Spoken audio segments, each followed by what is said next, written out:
My GFS daughter lied. I spent a year in jail and now the truth is out and nothing happens to her. Trigger warning.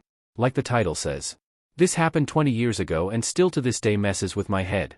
I meet my ex at the time E30M, my ex 35F Sue. Sue was the most beautiful woman I'd ever seen. She has 2 kids, Stan 12M and Kim 14F. When I met Sue, her and her ex-husband had been separated for 2 years.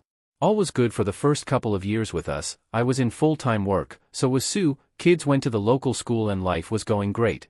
Weekends the kids went to their dads, we went out on dates. We even got a dog, a little Staffy called Mush. Yeah, the lad named her 'cause she was soft and mushy. We were going strong for about 3 years, then Sue's ex died of a drug overdose, given to him by his boyfriend, and the kids were devastated. Stan just stopped talking and was closed off from everyone. Kim was crying all the time. Sue was sad about how the kids were. I was trying my hardest to keep everything moving forward. Stan was coming out of his shell slowly but getting better. Kim was becoming a topical teen, and started to drink and stayed out all night. Sue was trying her best to cope. I was trying my best to help, but everything I did was not good enough, or I was overstepping whatever I did with the kids. They started therapy for kids and we started to see improvement in Stan. He got into cooking and loved going on long walks with Mush. Kim just got worse with everyone who tried to help. It all went downhill for me, as Kim started to tell anyone who would listen that I was the reason why her mom and dad split up, and I was the reason her dad died. According to her, if I wasn't there, her mom and dad would still be together. Even after Sue told her the truth of why they split. The drugs and the men and woman he met up with. But Kim didn't care about what was said. Then one day me and Sue were sitting on the settee with our tea. Stan was out with his pals, Kim was out drinking with someone, turns out to be her dad's boyfriend.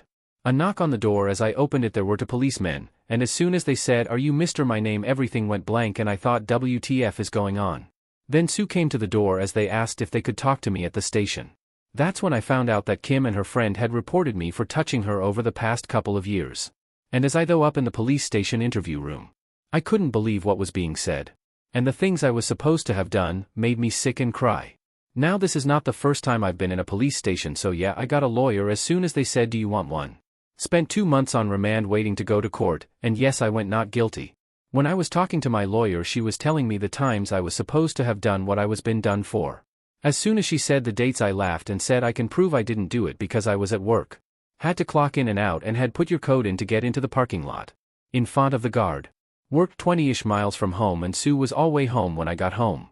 Sue looked at me and said, "She's my daughter, I must believe her." "I'm sorry." "Yep," she said it. I was fuming and said, "What?" And she said it again, "I have to believe her." Lucky for me, my work said that they would give all logins and logouts if my lawyer wanted them, and she fucking said no. Even the police were gobsmacked about it. Court was a joke. My lawyer, not the one who talked to me about everything and said no to my work. This one had no clue what was going on. And didn't do anything. So now my ex and Kim didn't even show up, and the copper who was there said that Kim's story had changed so many times, they now believe that I didn't do anything. But the CPS, Crown Prosecution Service, said that we must believe the victim and woman don't lie about this. A lot more was said, but that would take too long and I went blank after a bit. Only can just remember the judge saying 2 years and another 10 years on the list. So cause you only do half of the sentence and out you go on parole for a year. So I moved back to my hometown. My family didn't want anything to do with me, no friends, nothing but a 1-bed flat. Parole was a joke, they just kept asking me about how I feel and do I want to touch young girls. Fug off, a whole year of it and feeling like ending it all, not going out of my poxy flat because people might know. Was like that for 3 years. Then I get a phone call from the local police and asked if I would come to station, not the come now but would you please come. This is only 3 years out and I'm thinking what is happening. So I go and say who I am, show some ID and ask to follow them into a office, not a interview room. Well, there's been some new news on you. My head was spinning and I was shaking. And then he showed me a statement from Kim, where she actually told the truth, about how she made it all up and her friend, her dad's boyfriend, had told her what to say and was getting her drunk and giving her weed and fet. But she'd found God, now a need to clear her conscience. I must admit I laughed and laughed so much I started coughing.